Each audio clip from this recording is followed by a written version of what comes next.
Hi, I'm Chris Vest. I'm the Director of Public Policy at ASAE. I'm joined today by Chuck Gould, the President of Volunteers of America. Chuck, tell me a little bit about Volunteers of America and what you guys do. Well, Volunteers of America is a charitable organization that was established in 1896, so we're 113 years old now. And we've always worked around some of the major human service issues in the country, working with people who are homeless, working with children and youth, working with seniors who are becoming more frail and need assistance, working with people with chronic mental health issues, really across the wide range of services. That's great. It's getting to be crunch time right now on Capitol Hill for healthcare reform.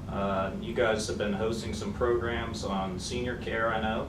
Yes. Tell me about why that's important in the conversation about overall reform. Well, we're seeing a big shift in demographics in this country. The number of people over age 65 is going to double in the next 20 years to about 71 million people. Right. And how we help them with their supportive services, with health care, is just essential, because that's the group that tends to be the most expensive part of the healthcare system as well. Well, healthcare reform is getting so much attention on the Hill and in the media, but is there an aspect of overall reform that you would like to see Congress focus on a little more clearly? There is. We're really concerned that long-term care is not getting the attention that it deserves. And part of that is because so many people in the country believe that they have long-term care. They think it's covered by Medicare. Right. But Medicare doesn't provide long-term care services. It really is a very acute care focused system. And there is long-term care coverage under Medicaid, but Medicaid requires that you bankrupt yourself to become eligible. It's really for people who have no money. And so you often see seniors who have saved over their lifetime having to spend down to become eligible for Medicaid, down to $2,000. That's what you're allowed to keep. And then you can keep about $40 a month for personal needs out of your income, and everything else goes toward covering your health care needs.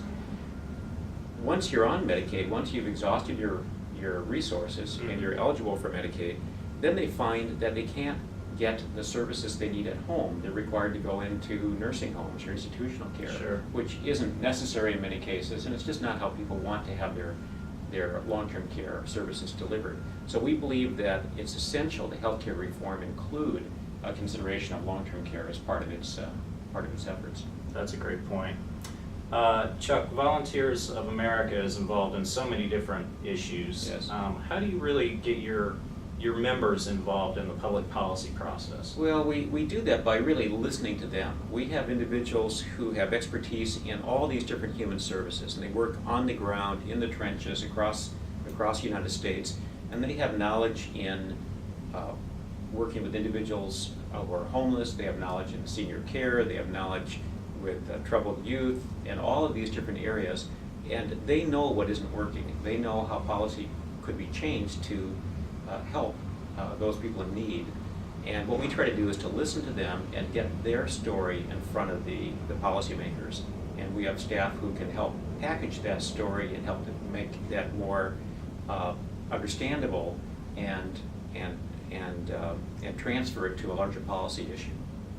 That's great. Chuck, thank you so much for being with us today and for all your perspectives. Thank you. Keep tuning in to thepowerofA.org for more conversations.